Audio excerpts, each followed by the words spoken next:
Welcome to the Total Soccer Show. My name is Daryl Grove in England, and I'm joined by a man who's all the way in the United States of America. His name is Taylor Rockwell. Hello. Hello. I like that you make it sound as though I'm the one who's gone on some great and magnificent journey, as opposed to you, who's on the other side of the world.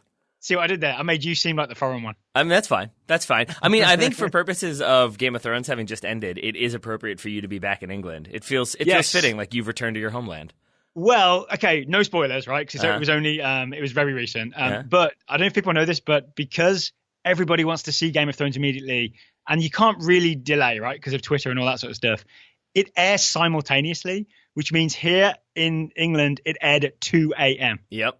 I know commercial breaks, so it was like 15 minutes longer as well. So I stayed up till 4 o'clock last night to watch the finale of Game of Thrones. Wait, hold on. A couple of things. First of all, I knew that you had stayed up late because you were compiling the questions document, and I was like, go to bed, and you were like, no, Game of Thrones is starting. We had a weird chat in a Google Doc last night. It felt weird. It felt weird. But also, there are commercials in your version?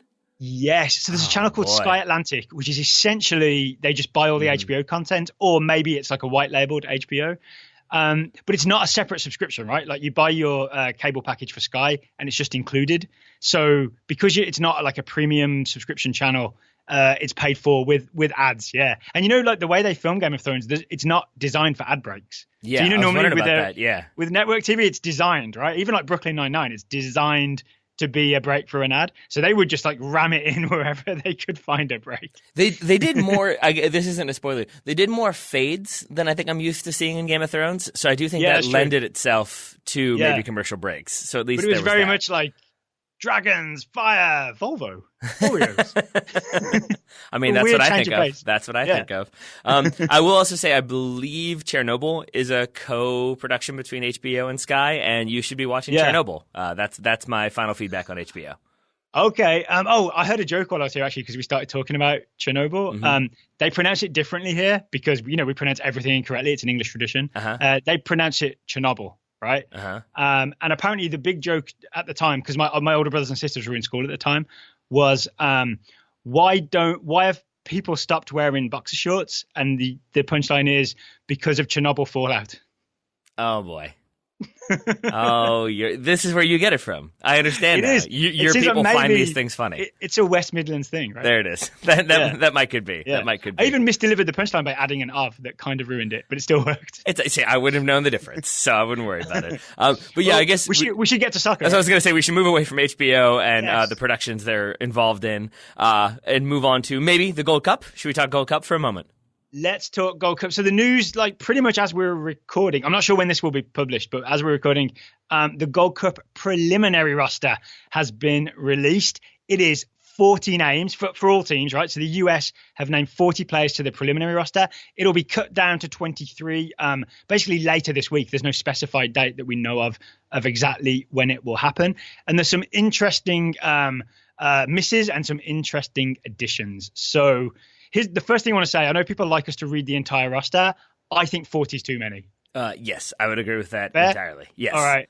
So especially since I'm still working out because it is some weird, convoluted timelines. We are recording this before noon on Monday, but it will probably be airing on Tuesday after I talk to Ryan Bailey about some of the things we're going to talk about today. So we'll see how much overlap there actually is. Yeah. Okay. Should be good. Well, I mean, I would bet I'm more emotionally invested in the Gold Cup preliminary roster than Mr. Ryan Bailey. 1,000%, yes. He'll be more into the England roster for the Netherlands game. He's buying John Mayer tickets or something.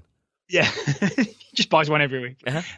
So 40 names, but the names not on the roster: DeAndre Yedlin, because he had that surgery, right? So he's had the surgery, taking the summer off to recover. John Brooks is missing. So his knee problems that have kept him out for Wolfsburg towards the end of the season, even after a great season for Wolfsburg, no John Brooks. That is bad news for the United States. Yes, it is. Yeah. Good news for Walker Zimmerman. I mean, yeah, I would say so. I would say so. Good news for the other center backs on there. Omar Gonzalez makes the roster, so I guess good news for him. You wonder if he'd be there if John Brooks were not. Who else is missing that really caught your eye? I mean, no Bobby Wood, no Andrea Novakovic. I was surprised to not see either of them for different reasons. For Bobby Wood, not been the season he wanted. Some speculation that he's going to get a move. In the past, we've seen U.S. managers call in players who kind of needed that sort of, like, I guess, reminder for potentially interested suitors that, oh yeah, this player plays for the national team and can be good if given the right situation. So no Bobby Wood. It feels like maybe he's just kind of on the outs. He's going to have to figure some things out for himself. For Novakovic, who had a decently strong season for Fortuna Sittard, they stayed up in the Eredivisie. That was not necessarily a thing that was expected of them. Novakovic did get goals, did have a strong season, but I think maybe just doesn't quite fit with what Berhalter wants that central striker to be for the national team. Wants him to be Jesse Zardes? Pretty much, because Jesse Zardes is in there. I'm just kidding. But it does suggest that maybe Bobby Wood's in bad form, so I understand, right? It's just not, maybe it's not a good time for him to play for the national team. But Novakovic, it really does seem like maybe there's something Berhalter doesn't like about his game. Yeah. Or his face. Who knows? Or his face. Or, I mean, it might just be that in terms of like, okay, if I need a striker to come on late who can like flick the ball on and win challenges, maybe he's just seen, who am I looking for here? I don't know. Christian Ramirez, maybe? That's the one. Thank you. Yeah, he's seen Christian Ramirez do it. There's too many names on the roster for me to track. Yeah, he's seen Christian Ramirez do it to some extent already, and maybe he just thinks like, yeah, I'll stick with him if I need to. I don't want to bring anybody else in. I'll instead look at the players that I definitely think could play a role in different positions at different times. All right, well, let's talk about who is on there. I'd like to go with the names that are maybe they don't make the final 23, but it's interesting to me that they're in contention. I would start with Miles Robinson, who's been in great form for Atlanta United. He is on the preliminary roster, centre-back for those who don't know. Very smooth with the ball, very sharp in terms of like covering and getting tackles in. Everyone's quite excited for Miles Robinson, so this could be the beginning of his moment. Forgive me, because we could talk about Miles Robinson specifically, but my question for you is, like, do you know... Because I do not. Like, are all 40 of these players coming into camp, or is it just the players that are eligible to then be on the squad called into camp? Yes, the second one. Okay. Yeah, so there'll be a much smaller camp of probably 23, maybe a couple more will be announced sort of later, I think later this week or early next week. But then if there are injuries, then this is the list we have to pull from. And that's why it's significant that, say, Bobby Wood or Novakovic are not there. They cannot, as I understand it, I may be wrong. You can edit this if I'm wrong. Those guys cannot be pulled in if there's injuries. Only guys from this 40-man list. That's why it's the preliminary roster, right? Same as with the World Cup. You can only pull guys from this list. Yeah, and I think... It's the long list. So then you kind of have to... And this isn't really math I'm going to try to do. I know I've said that before and then I go right into doing that math. But I'm really not going to try to get into like who I think is maybe there as like we know this player. If there's an injury, we can call them in versus really in contention for that 23. But it does feel like... I'm glad you started with Miles Robinson because he does feel like one to me who very much could be in the equation for getting minutes at the Gold Cup. I think so because he's had a strong season. I think because Berhalter has thus far shown himself to be open to bringing in new faces and new names to see what they're capable of. And then it's the system as well, right? Like he can bring the ball out of the back. He fits Berhalter's system. I've just realized there's actually a lot of interesting names to talk about, so we should really clip along. Who's the next name that's like maybe I mean the obvious guys there, right? Like Josie Alto, Christian Pulisic, Weston McKennie, Todd Adams, they're all there. But who's one of these sort of the unexpected names that jumps out at you when you read this 40-man list? I actually was kind of concerned about Tyler Adams given his own injury situation. He's there listed as a defender, so that we would assume that's worth noting, right? Mid-thing. That's worth noting. But Tyler Boyd is probably the biggest one that I think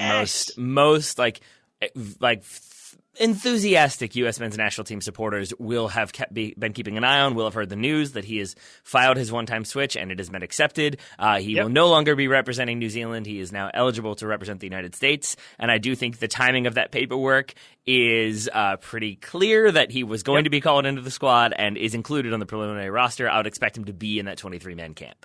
So should we share our Tyler Boyd knowledge here? Because a lot of people will only be hearing the name for the first time. Unless they listen to yesterday's show recorded after this one. Because Ryan and I do sort of talk about like what specifically we think he's going to be bringing, what sort of his skill set is. But the gist of it is he's an attacking winger, can play on either side. I've seen him play both right and left side for Ankara Gücü. And I think a big part of that is because I've seen him use both feet. He can score with his left. He can score with his right. He takes set pieces.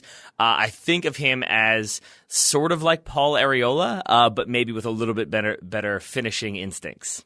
I think he's a bit flasher than Paul Areola as well, though. What I've seen of Tyler Boyd is a lot of step overs and then maybe a slowdown and then a burst of pace that Areola doesn't have. I think Boyd is going to be one of the quickest players on this roster. You know, like Adams and all those guys were having that argument about who's the fastest. It could be Tyler Boyd once he's in. And I really like the idea of an attack with like Boyd and Christian Pulisic. That's a lot of a lot of dribbly pace in one team. Mm-hmm. Yeah, I mean, and two guys not famed for their accurate crossing, but they can definitely get past people in a way that maybe, say, Corey Baird can't. Yeah, I think that's probably safe. To pick a name completely at random. And in a position not where really. I do think the United States could use a bit more depth, I understand why he maybe gets a call in. Oh, worth noting, Kenny Saif does not get a call in and could play in that similar position. I genuinely don't know if that's an injury situation or maybe just Gregg Berhalter doesn't quite rate him. Regardless, he is not there. Tyler Boyd is. What about you, Daryl? Any other names that you're excited to see? Well, one thing I want to note is Tyler Boyd is the Kenny Saif of this Gold Cup, because didn't Kenny Saif do the exact same thing? Didn't he do a switch from Israel, and then was called up for the 2017 Gold Cup and then got injured in one of the warm-up games? So we have to hope that history doesn't repeat itself and Tyler Boyd doesn't get injured against Jamaica. Oh, 2017 Gold Cup when things seemed like they were going to be okay? They were borderline optimistic. Right? Okay. And then went right down the hill. Guys, I don't want to talk about too deeply because I don't think they make the 23, but it's interesting that they're on this roster. Joe Zhao. Mm-hmm. Joe Zhao. Yep. That's interesting. Right? Joseph Claude Agaman Zhao. We get middle names. Now you've said it. The 40-man preliminary roster has all the middle names. It does. What's your favorite middle name? I mean, I'm stealing yours because you're the one who pointed it out. Dwayne Octavius Holmes is pretty solid. He's a gladiator and a central midfielder. So yeah, we should talk about Dwayne Holmes as well. Emperor. Let's give credit where credit is due. Excuse me. He hasn't been called up before. He's in the playoff final, Derby versus Villa, which is next Monday. A lot of people have been hyped for Dwayne Holmes, call him up for a long time. He is one of the most popular men's national team players on Twitter. It's interesting. This says to me, at the very least, Berhalter is paying attention, and Dwayne Holmes will either get an actual call up or at least is somewhere on the radar. Gosh, coming out of our brief mention of 2017, the bar is so low that Dwayne Holmes shows that Gregg Berhalter is at least paying attention. Well, I mean, hooray! Bruce Arena kind of wasn't paying attention overseas, right? Have fun, New England fans. So yeah. I mean, I think it is exciting to see him. It will be exciting to see him for the national team because I cannot claim to have watched a lot of Derby. I watched the playoff highlights. He looked good from what I saw. I plan to watch a bit more Y-Scout to get a better understanding of what Dwayne Holmes is going to bring. But yeah, it does feel like he is one who is on this roster, maybe makes it into that 23 squad, but also maybe we don't end up seeing this summer. I really could see it go either way, and I think that's kind of what I'm comfortable saying about Dwayne Holmes, is that I wouldn't be surprised if he starts the first Gold Cup game. I wouldn't be surprised if he doesn't even make it past this roster. I'd be excited to see him on the roster. I actually hope that he makes it. I guess we'll see. We'll see later on. Yeah. Other names that are jumping out at me, Marlon Fossey, the former under-20 right back, who he's with Fulham. Apparently, I read on Twitter, I can't remember who it was, maybe Arthur Kogan said that he had a really good pre-season for Fulham and was expected to maybe make his Premier League debut, but some injuries kept him off. So he hasn't had a lot of heat behind him, just publicity-wise, Marlon Fossey. And he's also, there's Tyler Adams, there's Reggie Cannon. He's already the third choice. There's Nick Lima. He's maybe the fourth choice right back looking at this depth chart. So, but this is just an indication again that maybe he's at least in Berhalter's thoughts. Mm-hmm. Another name I would say that I did not expect to see, but we have instead seen included is Andrew Gutman of the Charlotte Independents in the USL Championship on loan from Celtic. So maybe if you're trying to get your head around that one, you could look at it as a Celtic player who's playing in the United States as opposed to a USL Championship player who's included in the roster. You mean Andrew David Gutman? Oh, excuse me. I apologize. But I think that speaks to our lack of left backs, essentially. Yeah. I mean? I think that's definitely true. With that in mind, Anthony Robinson is included. I still feel like is a decent shout to start at left back. Greg Garza in that conversation as well. And Nick. I feel weird about Robinson and Garza because I almost said Nick Lima, that wouldn't have been true. Sorry, go ahead. That left back job is then to shift over to left centre back. Yeah. At least if we have the Tyler Adams shifting into midfield thing, and that works for Daniel Lovitz, it works for Tim Ream, who's also on this roster. It doesn't work for Anthony Robinson or Greg Garza or any sort of attack first left back. So it'll be interesting when the final roster's announced. What's the balance between guys who can play left back and centre back versus guys who play left back and get forward? He might go with none. He might go with none of the latter, or he might do a little mix so that Berhalter has options. Yeah. What would you prefer there? I feel like I would like to see maybe one who can do the left back sliding into a center back role, and then one who can do the left back becoming a left winger if the situation requires. Yes, I think, I prefer both options so that we can, if it's not working, we can switch it up, which I've got faith in Gregg Berhalter that that's what happens. That's how optimistic and confident I am about the summer of 2019. All right, and if you had to pick, I'm going to put you on the spot and say, if you had to pick one player in this preliminary roster who you think ends up being the captain throughout the Gold Cup, is it Will Trapp or is it somebody else? I can't remember who's been captain so far. Aaron Long has been captain, right? Oh, yeah. Has Michael Bradley worn the armband? I feel like probably, but I can't really remember. I think those are the three shouts, though. I think you're right. Surprisingly enough, that's not a thing I would have said a year or two ago. But yeah, I feel like Tim Ream was captain as well, right? At one point. See, all right. So maybe what we're stumbling upon is that it doesn't necessarily matter who the captain is. It's not going to be a thing that Berhalter's looking to like who do they rally around. It's sort of who do we go to in this moment.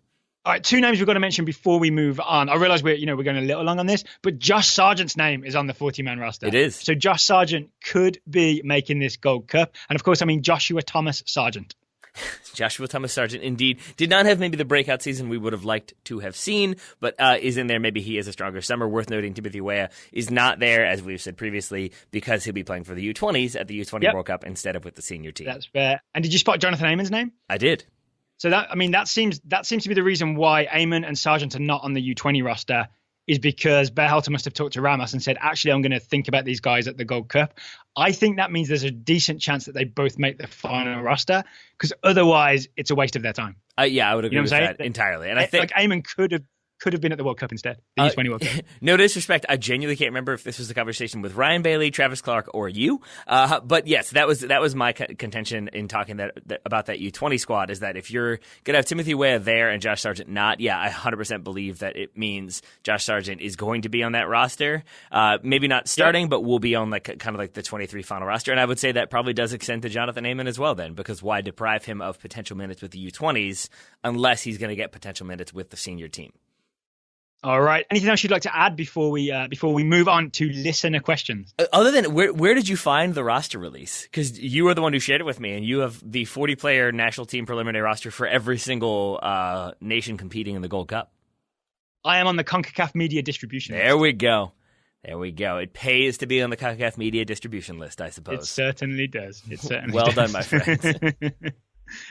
Also, if you see all the rosters, the Mexico rosters out, I haven't had a look at it yet, so I'll be interested to see who made that, because there's a whole thing of a lot of players were missing it, right? Like Vela didn't want to go. I think Chicharito was having a kid or something, and Herrera was doing a transfer. I think the Mexico roster might end up being weak. Now is probably not the time to wing it, right? But probably take a look at the Mexico roster. Probably not, and it does then make me wonder if maybe some of those players didn't want to be included because of performance anxiety. And do you know where else you might have performance anxiety, Daryl? In the bedroom. There we go. See what I did there? Because today's show is brought to you by Hims, a wellness brand for men. You've heard us talking about Hims. If you haven't yet, get on board and stop struggling with erectile dysfunction issues, sexual performance issues, because they are more common than you might think. I got some stats for you, Taylor. What you got? According to Hims, 1 in 4 guys suffer from ED at some point, but it can be treated. And over 25% of new ED cases, ED stands for erectile dysfunction. Mm-hmm. Let's not beat around it. 25% of new ED cases are guys under 40. This is not just an old man problem. It is not. And I think I appreciate that, because, as they say here, getting older sometimes means certain parts of the body might not be working as they should. And that is like a thing I've experienced on the soccer field, at least, is sort of like, hey, this used to recover faster. That didn't used to hurt so much. And it is a product of aging, and it's a thing that you kind of have to be reactive to. I think I was having this conversation with you about like just sitting in the park and realizing how often I get knocked to the ground playing soccer, and then thinking about just throwing myself to the ground like that many times just sitting in a park. It felt sort of weird, and it's a thing that you kind of have to do that math on. As you age, you've got to kind of approach things differently, and I think that's what Hims is getting at, is that you shouldn't be sort of embarrassed because maybe this is happening in your 30s. It might be happening to way more people than you expect, and instead of kind of fretting about it and doing nothing, you should probably do something about it, and Hims makes it very easy to do something about it. What you should do about it is do science. There we go. Do some science. Do the science. Yep. Yeah. So the active ingredient is sildenafil. Mm-hmm. Sildenafil, and it can be prescribed for men online and delivered right to their door. It's all completely confidential and discreet. So there's no sort of awkward doctor's visit where you have to go in and explain to your primary care person that you know really well. You can do this online, and it's sort of processed by a doctor that you don't know and you don't have to see again. And also, we often talk about how not fun it is to go to the doctor. They point out here, it's not fun to wait in the long line at the pharmacy because there's always a long line somehow. Somehow everyone is always getting medicine at the exact same time. And then you got to deal with the pharmacist. That might just be our local pharmacy. I mean, that could also be. Maybe Richmond needs some more people working there. But you don't have to deal with the long lines. You don't have to deal with like even talking to a person because, it's all discreet. It's all confidential. It comes straight to your door. And best of all, the first month is just $5. Hims will get you started for just $5 while supplies last and subject to doctor approval. See website for full details and safety information, but this could cost hundreds if you went to a doctor or a pharmacy. And hundreds of hours if you went to a pharmacy in Richmond. Instead, go to 4hims.com/totalsoccered. That's 4hims.com/totalsoccered. And we're going to conjure Beetlejuice. 4hims.com/totalsoccered. How do you spell 4hims, Taylor? FORHIMS. That's correct. There you go, FORHIMS.com/totalsoccered. All right. 4 times is the charm. So thank you to Hims for sponsoring today's episode. Daryl Grove, I believe with the roster conversation in the books, we've got some listener questions to get to. Up first is a question from Logan Weening. If you could add one player from the 1994 USA World Cup squad to the current USMNT roster, who would it be? Oh, this is a great question. Thank you, Logan. This is when I put the call out on Twitter. Do you have any US-related questions? And this is one of the great ones that we got because it's a thinker, right? It's a real thinker. My answer is the thing that we don't necessarily have right now are really good wingers. We have like all these guys in the pipeline, like Usis Yanez, young Jonathan Amon, maybe Conrad De La Fuente. But right now, like it's, Corey Baird and people, and we're using Christian Pulisic through the middle. So I think there's a good argument for Kobe Jones to just have a good old fashioned winger. Because you hear all those 94 guys talk, like Eric Winalda talks about Kobe Jones as just, we knew if the ball was out wide on Kobe Jones's foot, one way or another, he was getting a crossing. Something was happening. The other argument would be for an attacking midfielder because maybe Pulisic and McKennie are like our number 10s, but they're not really number 10s. So there's an argument for like Tab Ramos or maybe even Hugo Perez. But I think if push comes to shove, I think I would go Kobe Jones just to have a good old-fashioned winger. All right. I would say maybe as like the 10 support striker, because I think I would agree those are the areas that I looked at as well. I think Ernie Stewart could do that job because we've seen him score goals for this 94 team. We've seen him get involved in the attack. Wasn't he like usually more like either a winger or a forward though, as opposed to a 10?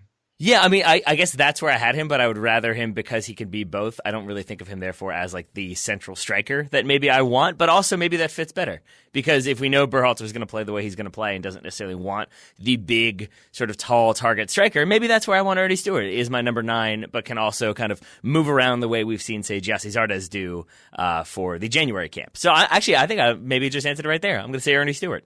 All right, interesting. Would he also still be the GM? Yes, that is definitely also part of it. It has nothing to do with it. So he'd then just pick himself, right? The other one, weirdly, I wanted to throw in there was maybe Joe Max Moore, and I have a reason for it, but it's not necessarily a good reason. It's just that when I hear people who covered that 94 team or have gone back and watched that 94 team, I hear a lot about how he is this sort of unappreciated player, both like for that era and then like going forward at like for the clubs he played for and the kind of career he had. But it's not one that I really have that much familiarity with. And since I do think attack is a kind of vulnerable area for the U.S. national team right now, I say just throw Joe Max Moore in there, and then I can see really what he did, and I don't have to go back and watch kind of like old gritty VHS tapes or VHS footage. I can watch it now in crystal clear HD. I also want to share a name with you that caught my attention, but I didn't go with him.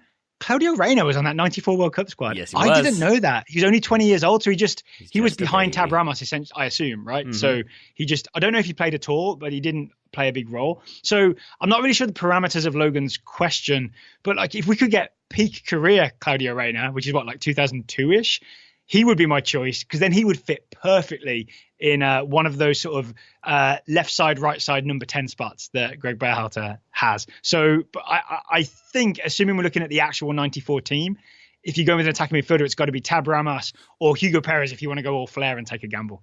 In fact, do you know what I mean? Can I change my answer to Hugo Perez? I knew you were going to do that. I knew you'd do that one. Let's get a showman in there. All right, you're going to get Hugo Perez. I think he's the real Tommy Thompson. I'm going to stick with Ernie Stewart for my nominee, though I did also toy around with Eric Winalda, just because maybe throwing Winalda in there, you need a little bit of intensity. I mean, he's great and he's intense, but is Eric Ronaldo really a better striker than Josie Altidore? I'm not sure that he is. I mean, Eric Ronaldo would say he was. Yeah, I'm sure. I mean, part of the brilliance of Eric Ronaldo is very confident and very determined, right? Yep. Maybe that is worth having in your team just for that reason. Right, we could talk in circles. But that is also kind of what I want to see. I want to know, like, because I do often wonder, like, that 2002 squad in my head is so incredible, but I wouldn't mind seeing a few of those 2002 players playing for the national team right now and see, like, do they hold up? Are they technically proficient enough? Or, like, were they just that good back then that, they could play today? All questions I would like to know. 2002 or 94? Well, 2002 is the one that stands out in my head as being like one of the best national teams we've put in a major competition. But I don't know, and I would say the same thing goes to the 94 team as well, that they make the knockout round, but like, and I think of them as this great team, the denim jerseys, Alexi Lalas doing stuff, but like, were they that good? Maybe throw a few players in and we find out for sure. So let's get some time machine situations happening. Well, and then the real answer is they're all about 50, so none of them. Well, also that, yeah. You ready for the next question? I'm glad you cracked yourself up with that. Yes, next question. Yeah. Guy Yedwab wants to know, following up on the question about alternatives to penalty shootouts. Remember we got a question about whether maybe it should be taken even farther back. How about this option instead as an alternative to a penalty shootout? Master set piece theatre off. This is Guy's suggestion. A computer would randomly select a point on the field between 18 and 35 yards out from goal, and it would then be taken as a direct free kick. The winner is the best of three, since it would take longer to set up and execute. Play ends on out of bounds. Now, I'm assuming, Taylor, that this means the entire team is on the field, right?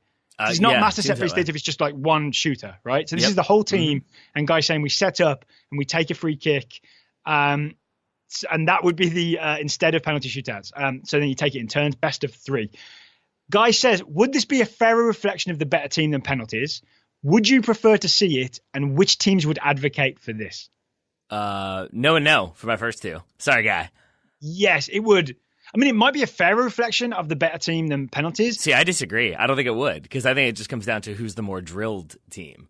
Yeah, but at least it's a team activity rather than individual activity. True. So there's that. But the other thing is, and if you know the percentages of how many people score like from set piece stuff, minimal, it's pretty low. Yeah. So we would be there all night waiting for a team to score. This would take hours. Yeah, well, but also then I would extend it further to like, okay, if the free kick is from, I mean, there are plenty of players who take that free kick from 35 yards out. So then, like, are we weighing it on goal? If it goes in the back of the net, does that matter? Because then if you just have Leo Messi taking a free kick from 25 yards out, or Ronaldo or Beckham or whomever, like, then it still is basically an individual effort and kind of moves away from the master set piece theater a little bit.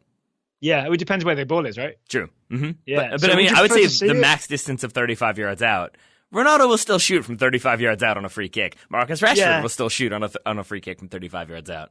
But brilliant as Ronaldo and Messi and Rashford are at free kicks, they still don't score most of them, right? So it still would be a long night waiting for someone to score, and double that if you're starting to put crosses in and all that sort of stuff. Yep. So there's just not enough goals in this for it to be a good alternative to a penalty shootout. But so to the final question, assume for some crazy reason this does actually happen, which teams would be advocating for this? I mean, I feel like Jose Mourinho teams who do a little bit of set piece instruction, but yeah, really anybody who I think spends a lot of time designing and setting up different types of set pieces. I feel like the U.S. women's national team would love this one. Not that they find themselves in penalties too often, but we've seen them do a lot of design set pieces and a lot of kind of choreographed plays off of corners, especially. So I feel like maybe that's a team who would go for it. Although I think they also back themselves in penalties a little bit. I'm right now thinking Liverpool just because they have Virgil van Dijk to aim for, and he just seems to, and Joel Matip. They suddenly have this double threat when you're crossing it in, and they have a couple of nice routines, right? With Alexander-Arnold and Robertson running over it, so you don't know if it's coming in swinging, out swinging, or Shaqiri getting involved. So I think Liverpool will be quite keen on this. How much of that is born of the Champions League goal? No, this is a season-long thing. Think how many set pieces Van Dijk has won over this season. This is true. This is true. Yeah. All right. So we're going Liverpool and the U.S. women's national team. Perfect. There we go. Yeah, we'll be advocating for this, and everybody else will be saying no, thank you. I think honestly, the real reason why, I like new ideas. I like different ways of thinking. I appreciate the question from Guy. I think really the biggest thing for me is this would just scream gimmick to me to have like a computer. Like we're already barely okay with VAR as like a global soccer community. The idea of like a computer randomly generating, people are going to complain about that. And then suddenly it's like, wait, hold on, we have to go where? We have to do what? And the more confusing it is to, I would say, like people of the generation above you in the West Midlands, the less likely it is to be applied on a global scale. What are you throwing shade at my dad? I mean, yeah, you know why. Or the people with the Chernobyl. He knows what he did. Yes, exactly. Also, I just realized, would this be a fairer reflection of the better team than penalties? Given the randomness of where the free kick is to be taken from? No, because that's immediately unfair, right? Mm-hmm. Yeah, I would agree with that. Yeah. All right. So there we go. I'm glad we're on the same page then. Yes. Wonderful. Should we move on to the next question, which is also on the same page? It hopefully is indeed on the same page. Daryl, thank you for compiling our listener questions. From Matt Koss, who is the best player in the world who doesn't play in a country's top league? For example, Ligue 2 or Serie B or the USL? This may be a recency bias because I've been spending time in the West Midlands with a lot of Aston Villa fans. Yeah. And they are convinced that Jack Grealish is the second coming of dribbly midfielders. Hasn't he been the second coming of dribbly midfielders for about 4 seasons now? I mean, but that's kind of the argument for him is that he's already done it in the Premier League. You know what I mean? He had that season where he was brilliant in the Premier League when he was, 22 or so, and he beat Liverpool in the FA Cup semi-final almost single-handedly. And then he had kind of a down year, but this year apparently Villa's resurgence is all about Jack Grealish coming back from injury. And I actually watched a couple of games with my friend Hugh, and he really is an impressive midfielder. The best part is he's this creative player who runs at people and everybody gets terrified when he runs at them, and can strike from distance, and he's got a nice shimmy to beat people. But he doesn't have to play as a second striker or a number 10. He's actually playing as a central midfielder, which I think is weirdly kind of valuable, right? Because you're a luxury player, but you're still doing a full central midfield job. So I may be biased, and it also may be lack of knowledge about Ligue 2 and Serie B and Hot Shots Part 2. But I think it might be Jack Grealish. And I think either Villa get promoted in the playoff final, or even though he's captain at Villa and is a Villa fan, most Villa fans seem to think they just won't hold on to him if they're in the Championship for another season. So my answer is going to be Jack Grealish. That is my number one answer as well. I had 2 players, and I think for Family Feud. Yes, I think it is. Hopefully you have more than 2 answers. I don't think it works otherwise. But yeah, I mean, and I think it's, for everything you've mentioned and the fact that he is still, with all that said, only 23 years old, it 24. Feels, he is 23. He is 23, like I said. No, we're on the same page. 23 years old. I think it's the perfect time for him to either go back to the Premier League and kind of reestablish dominance, or get a move that has been rumored in the past. But I also think, to your earlier point, I don't know if this is just recency biased or if it's that I don't have as much familiarity with a lot of the second divisions around the world. I do feel like you usually have one player who sticks with the club when they go down that you sort of know, or there's a more known player who's maybe reaching the end of their career who's playing in a second division. I had a harder time finding any of those, or anybody who I had a lot of familiarity with. There's no Gigi Buffon or Andrea Pirlo or Alessandro Del Piero going down with Juventus, right? No, and there are plenty of good players in Serie B, but I can't claim the familiarity to maybe be able to articulate on their behalf. The one other nominee it's pronounced Serie B. Exactly. There we go. My other nominee I had was Yangel Herrera, who is sort of kind of a tricky answer because he is a Manchester City player, but he was on loan at Huesca in the Segunda Division in Spain. But he was there loaned in 2019. He played and made 16 appearances. That team is getting promoted to La Liga. He played a big role in that one. So playing in the second division, helping a team get promoted, I would say Yangel Herrera would be my other nominee. But again, that's a little bit tricky because he's on loan. His senior team is Manchester City, after all. Yes. All right. So, you got any more names you want to throw out there? I mean, again, there's names that I read about. I got kind of excited by, Luca Connell, probably Connell, given that he's from Bolton. The Bolton Modric, available on a free this summer. Southampton, Wolves, Spurs, all interested. He's apparently the midfield maestro. But again, I'm suddenly also very interested. I think anytime anybody gets compared to Modric, Daryl gets excited. The Bolton Modric, and I saw it described, I think in the article I was reading, as he has shaggy hair, and I don't know if it's he's very, very good and pulls the strings in midfield and is thus the Bolton Modric, or he has shaggy hair the way Luka Modric kind of does and is thus the Bolton Modric. All right, you ready to move on? I suppose so. All right. Should we move on to things that you wear on your head? Let's do it. Because today's show is sponsored by our friends at Talisman Caps. Thank you to Talisman Caps for being one of our lovely independent sponsors. Mm-hmm. They rose from an idea of producing the perfect cap to support the football club that you love. And I really enjoyed it because we said this before, but it's worth repeating that like scarves came about because it was a way to support your club without wearing a jersey when it's 4 degrees outside and you're freezing to death. You can wear your jacket and your scarf. I think hats do the same thing, especially when it comes to summer games. We're going to have the Gold Cup coming up. MLS is in full swing. You got the Women's World Cup. If you're going to be in France, you can get a Talisman cap. Wear that cap. You're supporting the national team without having to, wear a wool sweater and sweat the entire summer. And if you are just club first kind of person, if you're an Arsenal fan, there's the Talisman Bromance cap. And if you look at the figures who are doing a very cool handshake, you'll know that it's Lacazette and Aubameyang. Mm-hmm. You like the romance hat, huh? The bromance cap, yeah. I love the word bromance. It's just a good word. Really? All right. Yeah. That is not a word that I would have expected Daryl Grove to thoroughly enjoy. I like the Mia Hamm hat, as I've said before. I think that's a good one from this summer. You have the Cooligans Stay Gully hat, which we have 2 of them sitting on our desk right now, staring at me. They're a little bit bullying. They're a little bit mocking. They're saying mean things about how much we like tactics, but their hats very gully. Still quite pretty. Yes, they're very gully. I've mentioned before, I really like the Support Local selection as well. I love wearing my orange Support Local one, because that I can also claim that as a Wolves cap. Yeah, I was going to say, I feel like a big part of it is the Wolves loyalty. And then they do have the Street Soccer USA caps. I wear that one. That's probably the one I wear the most often. I wear it to our Street Soccer games, but I wear it just around, and I get asked questions because it has a very cool symbol. And then when I explain what Street Soccer is, that tends to pull people more into it. And I think that's the other benefit of their caps, is that they're very unique and interesting looking, and that does get people who might not otherwise care about soccer or soccer hats interested in what is on your head. Oh, you think you could say it's a conversation starter? There we are. So if you were browsing talismancaps.com and you're looking at it and you're thinking, I like these caps, but $35 is maybe 20% more than I feel comfortable paying, what could I do about that, Taylor? You could use the discount code TOTALSOCCER20, all one word, to get 20% off your order with a minimum purchase of $35, which is the cost of one cap, which I believe is why you structured it that way. Yeah. Why did no one tell me this before? Oh, Daryl Grove. Oh, Daryl Grove. So once again, it's talismancaps.com and the discount code is TOTALSOCCER20 for, as Taylor said, 20% off any purchase of $35 or more. Link and discount code will be in the show notes. So not writing it down right now is no excuse.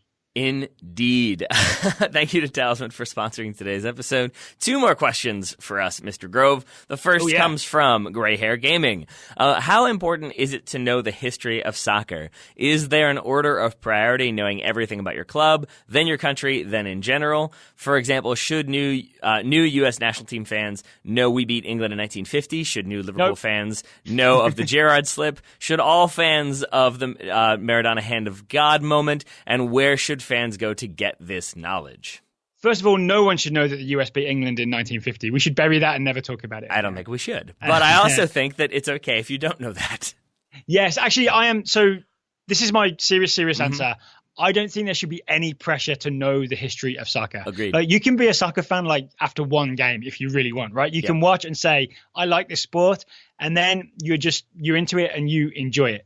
There is a nerdy element to it that I think you and I kind of represent, that once you're into it, you want to know more and more, right? So you just feel the compulsion to read up on the history of soccer because it's enjoyable. And it's also it's like getting to a TV show, like say Game of Thrones. If you just happen to turn it on last night and you saw the finale and you were like, oh wow, that seems really good, then you can go backwards and watch the whole thing, and you're lucky that exists, right? Soccer is like that, except there's like decades of seasons to go back and watch. Yes. So it's really good in that sense, but you're also not obligated to do it, and you shouldn't feel ashamed if you don't know stuff. Yeah, I would agree with that. I would extend it, though, that if you are the type of person who likes a debate, who likes to kind of argue, who likes to get into things about tactics, who the best player is or what the best team is, then it does quickly become on you to know what you're talking about, because you got to back it up. Say you are like a certain podcaster who used to report on things. Say like your initials were BS, for example, and you like reported on stuff. I would say that if you come into it and start proposing all this stuff about how soccer could work better and why it should be this way and why it shouldn't be that way, you're going to get a lot of pushback, because there's people out there who've watched it and care about it and have reasons why it doesn't work that way. So I think if you want to like talk about it in that sort of way or that sort of context, you do have to know a little bit more. But I think if you're just sort of getting into it and you like the U.S. national team and you want to cheer for them, then I think it's okay just to cheer for a team that you like for reasons that are your own. Yeah, you're talking about the sports guy, right? Brian Sciaretta? Yeah, that's the one. Brian Sciaretta knows his history. He and certainly weirdly, because of all the work he does, he knows the future. Also that too. He has a Tyler Boyd interview before Tyler Boyd did this. I fully believe that that's actually the case, that he probably does have like that in the can, just in case. He's the three-eyed raven. So the final part of Greyhair Gaming's question, we'll call him Mr. Gaming. If fans want to get this knowledge, where should they go? I find this a really tough question because it's kind of everywhere. But if you were just starting out, like you can't go to the Citadel and open like the big book of hair or whatever. You have to go. Where would you go to find out soccer? Did your wife call it that, the big book of hair? Is that where that came from? Shannon's great. I would say one of the ones that Daryl Grove introduced me to is The Ball is Round by David Goldblatt. Is it? Yeah, David Goldblatt. Who it's a great sort of very big but very like concise but complete history of soccer, and it gives you a lot of the sort of I was telling Margaret this, that like, sorry, this is a bit of a tangent. My wife Margaret, I was telling her that like all of the Dan Brown heroes, like the Da Vinci Code heroes, are all basically like dad knowledge to an extreme of just like, interesting fact. And like The Ball is Round gives you so many like, interesting fact as to why they're called Inter Milan versus AC Milan. Like you can get all those from that book. You get a lot of that stuff, but I think that's a good jumping off point, albeit at like 450 pages. But I think Reddit is another one that I really enjoy. I know Reddit has its downsides, but I do feel like for every question you have about soccer, the Reddit soccer community tends to have an answer, and you can kind of propose some of those questions, or you can ask some of those questions, but also just look and see if they've already been asked or already been discussed. And I think any places that sort of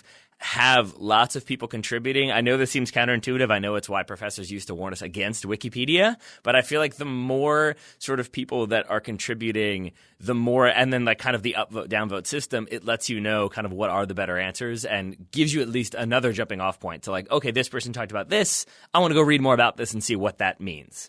Yes, yeah, because you can sort of read the discussion and the conversation and just take any branch from there that you want to go and investigate. Exactly. Yeah. I would stick up for Wikipedia. I think a lot of like stuff I know about soccer, especially when you want to get the broad strokes of something, right? If you want to know about Brazil's 1982 World Cup team, you can just go to Wikipedia and look at the roster and it's there. And I know you need to cite sources and you need to check them if you're doing something academic, but you can bet that the 1982 World Cup roster is accurate on Wikipedia. You know what I'm saying? Yeah. I mean, there's no reason for them to lie about that. And I think they're also good for like Wikipedia will show you, I believe, like the club that player played for at the time. And so like I use it for a lot of like, when did Brazil start having their players play abroad as opposed to play in their domestic league? And you can kind of go through squad by squad and see the evolution of Brazil. Yeah, exactly. So, I mean, that's a basic example and a very specific example. But yeah, it has so much of that kind of general information and a lot of the data behind it.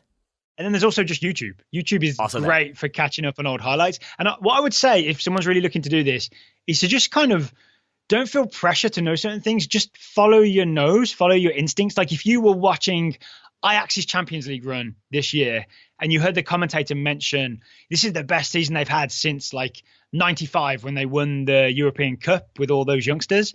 And, that's a famous Ajax team from 1995, right? You can then just pick up on that little crumb and you could easily Google Ajax 1995 and you'll get a load of highlights of that 1995 team with Patrick Kluivert and Finidi George and the De Boer brothers and all that. And you can just dive into it and watch it. So I think that's an easy way to do it. Just follow your nose and watch YouTube about something you're interested in, read the Wikipedia page of something you're interested in. The Ajax 95 team has its own Wikipedia page and just do it that way. And then, It's not a pressure to pass an exam. It's just whatever you feel interested in, right? It's free study. Free study entirely, but I think free study can be especially effective when done with other people. and I think study hall. Yeah, exactly. I mean, which is usually a waste of time and a good way to skip class, or a good time to skip class or skip school. But I would say that like you and I have had conversations with people who've been on the show before, who or hosted the show before, who maybe like they talk about some stuff, and then you're like, oh, but like how much do you actually know about that? And and I do think that there is generally, like in our world that we live in, a fear of not knowing, a fear of looking dumb, a fear of being perceived as like getting Jack Grealish's age wrong or something. Yeah, I mean, I don't know who would do that or why, but they should feel shame, significant shame, Game of Thrones-esque shame. No, I think it's more like people are afraid to say like, I don't know what that means. And I find that the times that I hold back on saying like, ooh, I don't know what that means or what the system is or what the law of the game is about this, the more confused I get because I'm operating from I don't understand the basic level of what we're talking about. So then of course I can't have much more of a conversation. But so often when I make myself say like, hey, I actually don't know what that means, like I'll do that with you, Daryl, and you, Daryl, will then explain it to me and it helps me understand it better. And then we can have more informed conversations from there. And I think that it is okay to say like, hey, yeah, Daryl, like I've heard you talk about Ajax and say they're a really good team. Like what did you enjoy about them? And maybe Daryl gives you a little bit more information or somebody else can tell you. But people would always, I feel like, rather be asked the question rather than told, like, yeah, that 95 team, Ajax, they're the best. And then it sort of is incumbent upon you to say, like, yeah, they are the best. They're totally the best, right? And then you end up just speaking in kind of platitudes as opposed to actually having a conversation. Yeah. Awkward high five. Yeah.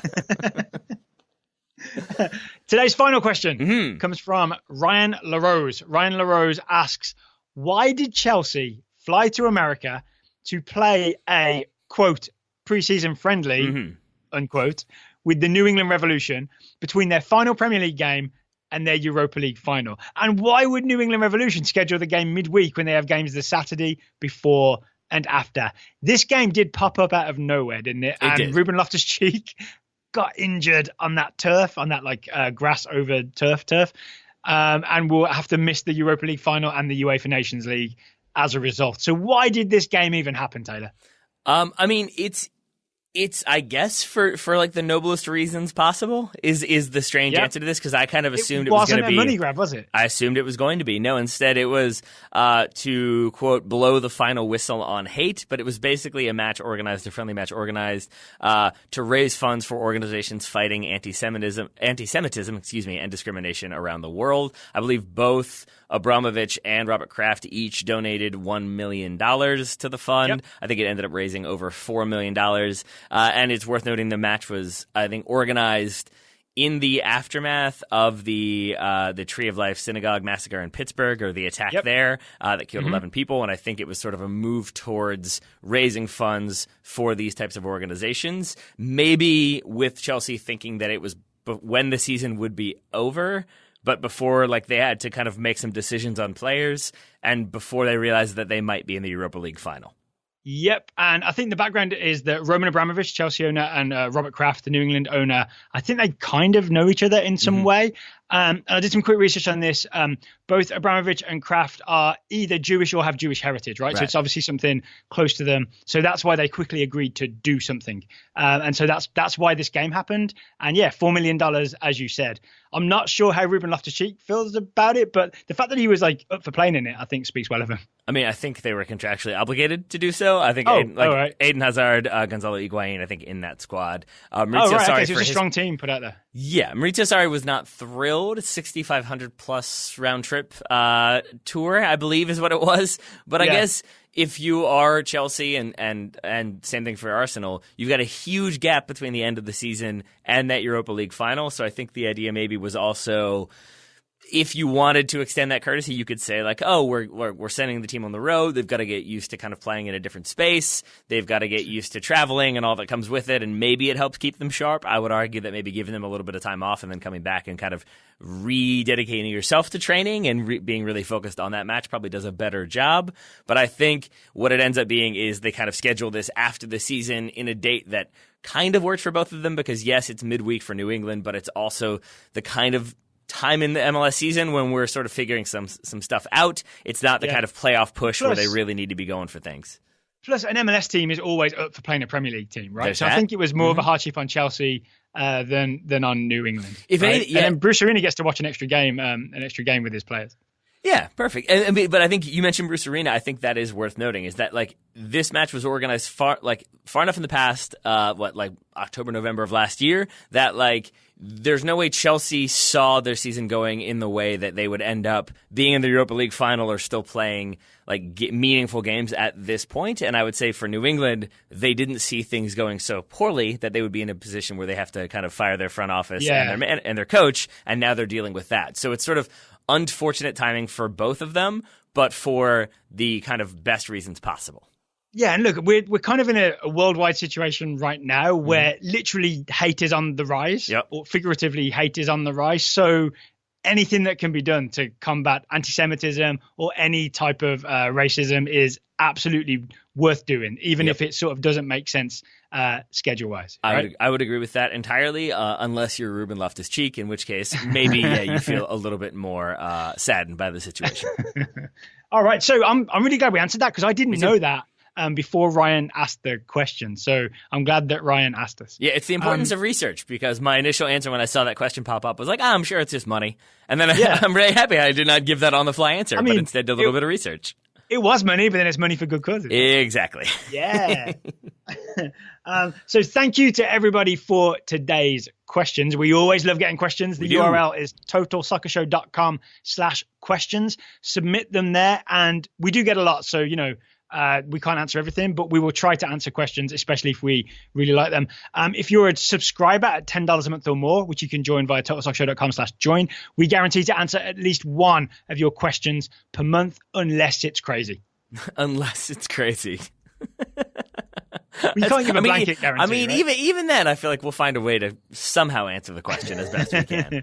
How about unless it would take all day to answer it? Right, all right, that's fair.